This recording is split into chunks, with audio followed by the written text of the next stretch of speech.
বর্তমানে আলোচনাতে জি বাংলার জনপ্রিয় মেগা কোণে দেখালো।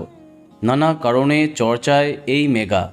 একদিকে যেমন টান টান গল্প, অন্যদিকে মেগার দ্বিতীয় নায়িকা বনলতা চরিত্রাভিনেত্রী নন্দিনীর মেগা ছেড়ে দেওয়া।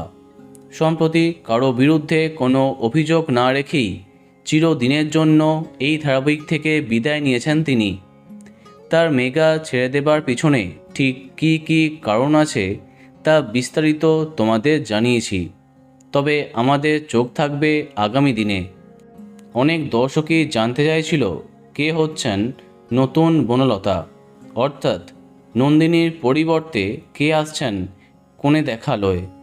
ইতিমধ্যে বড় খবর টেলিপাড়াতে। অনেকেই জেনে গেছে বনলতা হয়ে আসছেন জনপ্রিয় টেলি অভিনেত্রী সৌমিলি চক্রবর্তী। এর আগে বেশ কিছু ধারাবাহিকে ধূসর চরিত্রে তাকে দেখেছে দর্শক। তবে এর আগে অনুরাগের ছোঁয়ার মাধ্যমে জনপ্রিয়তার শিখরে ওঠেন তিনি।